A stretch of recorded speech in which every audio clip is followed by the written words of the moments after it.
888-216-3965.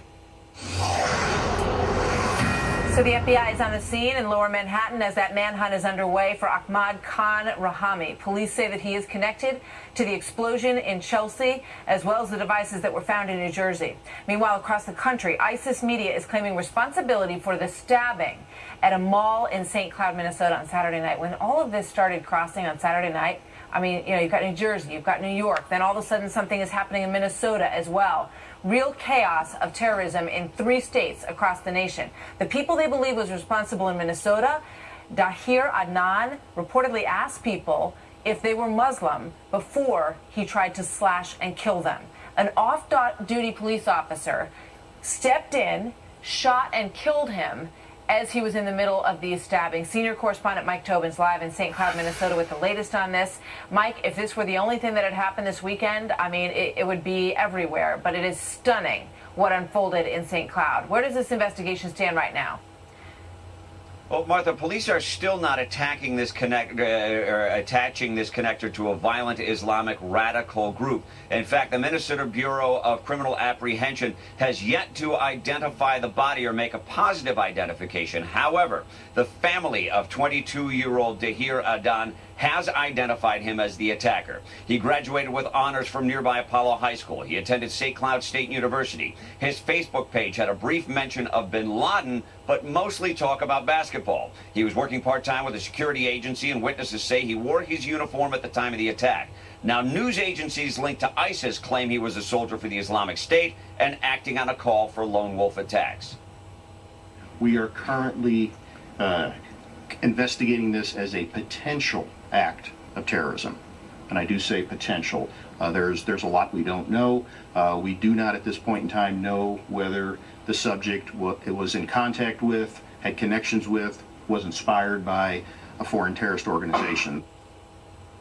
Now, the police chief in St. Cloud has warned his officers to be on the alert for reprisal attacks against the Somali or Islamic community in this particular area. All of those victims of the attack have survived. In fact, just about all of them have been released from the hospital. Martha? So there was a real hero in this story, and we could easily be talking about a lot more damage and violence as a result of this. The off-duty police officer, Falconer is his name. What do we know about him?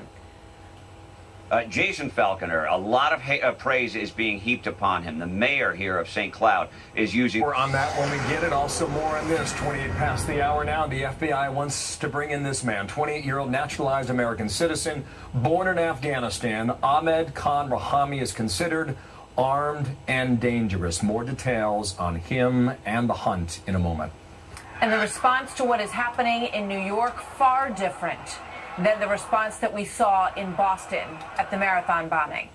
The entire town was put on lockdown as they hunted for those suspects in Boston. So why such a different response?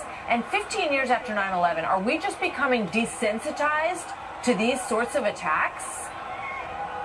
I heard boom, boom, and everything started shaking, and there was big mounds of smoke, and people started running, and I started running with them. 32 past the hour now. Good morning. Once again, Fox News Alert now on the breaking developments, what we're learning out of the New York City area this morning. The FBI wants to question this man. He's 28 years old, born in Afghanistan, considered armed and dangerous, living in New Jersey. The FBI also questioning 5 others arrested in Brooklyn overnight. Again, we mentioned a lot of moving pieces on this story. This is the geography and a bit of a timeline right now. This is where the Marine 5K race was supposed to take place early Saturday morning. When they found the pipe bomb there, that race was called off. Then you move to Saturday night here in Lower Manhattan where the bombs went off.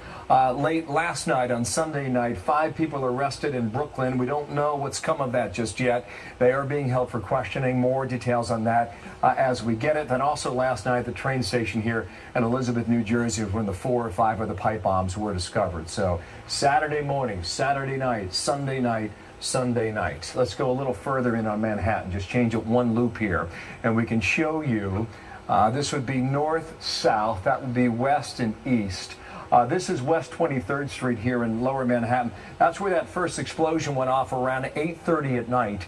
Then it was about 3 hours later where the second device, this device found in a plastic bag sitting on the street on 27th Street. What's the significance between the two? We now know they are connected, they are tied together. Why they were put there, it's difficult to say. This street runs one way east-west. 23rd Street goes in both directions, so whether they were dropped off by someone walking or in a vehicle, we don't know. Maybe that's significant, maybe it's not. Rob Schmidt.